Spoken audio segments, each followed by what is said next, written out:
నమస్తే welcome to our channel నేను మీ సిరి ఈ రోజు మనతో పాటు ఉన్నారు సీనియర్ జర్నలిస్ట్ దుర్గా కుమార్ గారు నమస్కారం సార్ నమస్కారం మా సిరి మన వీక్షకులు కూడా నా నమస్కారం సార్ ఇప్పుడున్న పరిస్థితులలో చూస్తుంటే ఒక మాజీ పోలీస్ అధికారి ఒకనొక టైంలో ఒక న్యూడ్ వీడియోతోని అందరి దృష్టిని ఆయన సైడ్ ఆకర్షితులు చేసుకున్నారు అందరిలో పేరు తెచ్చుకున్నారు అంటే పేరు అంటే ఇంకా ఇంకొక రకంగా అప్రతిష్ట పాలైపోయారు లోక్సభ సభ్యుడు కూడా అతనే గోరట్ల మాధవ్ సో ఈయనకు కూడా టికెట్ లేదని చెప్పేసి మాట్లాడుతున్నారు ఇది ఎంతవరకు వాస్తవం అంటారు సార్ అంటే ఇప్పుడు పరిస్థితి ఎట్లా ఉందంటే మా సిరి గెలిపే లక్ష్యం ఇప్పుడు మొహమాటాలకు పోయే పరిస్థితి లేదు ఆ రోజున ఒక పోలీస్ అధికారిగా ఉండి ఆయన పోలీస్ అధికారిగా కాకుండా ఒక వైఎస్ఆర్సీపీ లీడర్గా ప్రవర్తించి ఒక రౌడీలాగా ప్రవర్తించి తెలుగుదేశం నాయకులు అయిన జేసీ దివాకర్ రెడ్డి ప్రభాకర్ రెడ్డి అని ఇద్దరు అందములు ఉన్నారు వాళ్ళు కూడా కొంత వివాదాస్పదం ఉన్నప్పటికీ వాళ్ళు ఒక పార్టీకి చెందిన వ్యక్తులు అంతకుముందు వాళ్ళు మంత్రిగా పనిచేశారు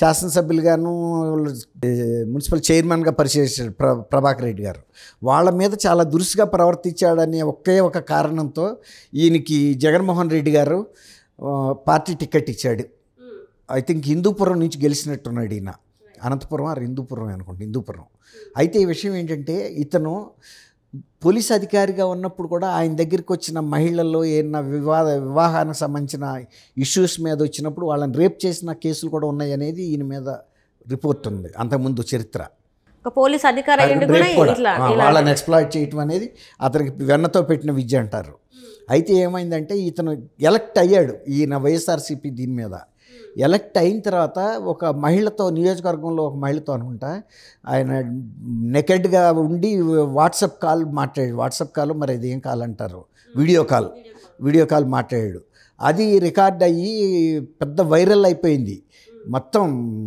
దేశమంతా వైరల్ అయింది ఎందుకంటే ఒక ఎంపీ నెకెడ్గా అట్లా మాట్లాడుతున్నాడంటే అది మామూలు విషయం కాదు అది లోక్సభలో కూడా స్పీకర్ దృష్టికి తీసుకెళ్ళి మరీ చూపించారు ఆ వీడియోని ఆ రకంగా వివాదాస్పదం అయ్యాడు ఆ తర్వాత అక్కడ కియా కార్ల కంపెనీ అని చంద్రబాబు నాయుడు గారి టైంలో పెట్టారు అది చాలా prestigious project south Korea company అది మంచి కార్లు ప్రొడక్షన్ చేసింది ఇప్పుడు కియా కార్లు ఇప్పుడు తిరుగుతున్నాయి రోడ్ల మీద మంచి పేరుంది వాటికి ఆ రిలీజ్ ఫంక్షన్కి ప్రోటోకాల్ ప్రకారం సాంప్రదాయం ప్రకారం లోకల్ ఎంపీని కూడా పిలవాలని పిలిస్తే ఆయన ఉద్యోగుల పట్ల వాళ్ళ ఉన్నతాధికారుల పట్ల చాలా దురుసుగా మాట్లాడాడు అంటే యాజ్ ఇఫ్ వాళ్ళు ఏదో ఈయనకి సబార్డినేట్స్ అన్నట్టుగా ఒక సిఏ కనుక కానిస్టేబుల్స్ని ఎలా మాట్లాడతాడో ఆ భాషలో మాట్లాడుకో వాళ్ళు చాలా షాక్ అయిపోయారు వాళ్ళు పెద్ద వాళ్ళంతా వచ్చారు సౌత్ కొరియా నుంచి లాంచింగ్ అని అది పెద్ద అంతర్జాతీయంగా వివాదం సృష్టించింది ఎట్లా అంటే ఒక కార్పొరేట్ కంపెనీలు ఫారిన్ కంపెనీస్ ఇక్కడికి వస్తే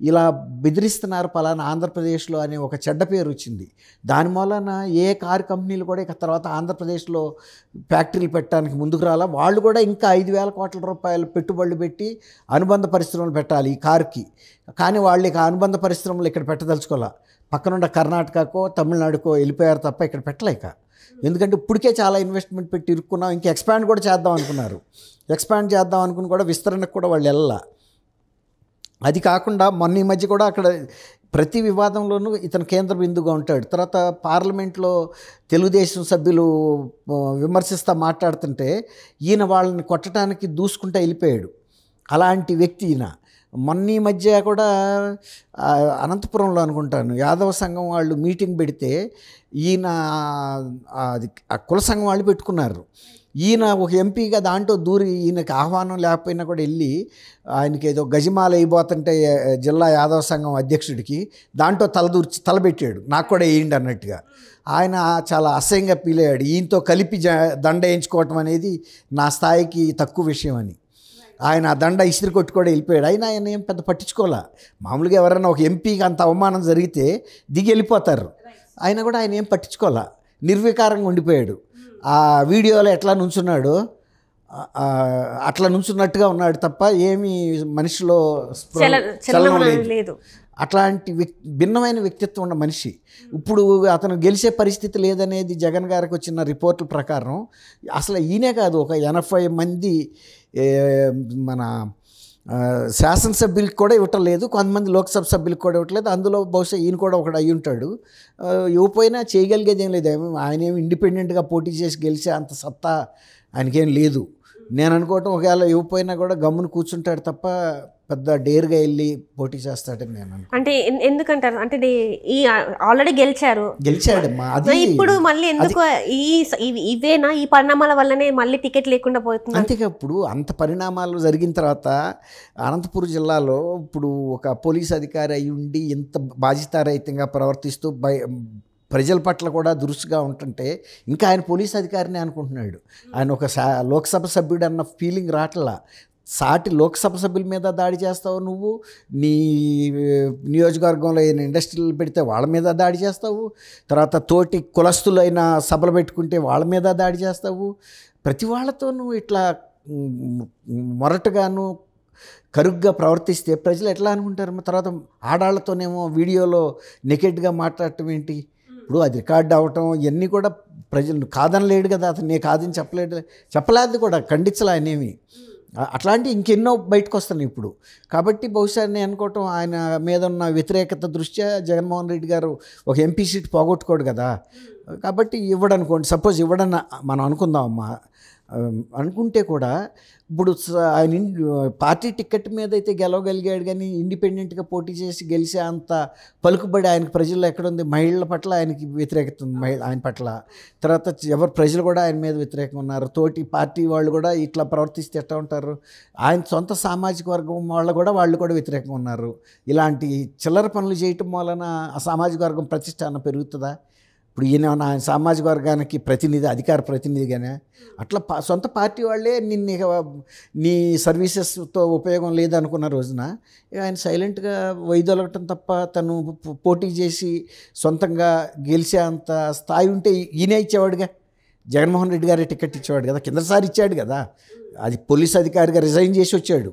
మరి అది కాపాడుకోలేకపోయినప్పుడు జగన్మోహన్ రెడ్డి గారైనా ఇంకొక వ్యక్తి అయినా ఎవరు కూడా ఓడిపోయే వ్యక్తికి పార్టీ టికెట్ ఇవ్వరు కదమ్మా శ్రీ.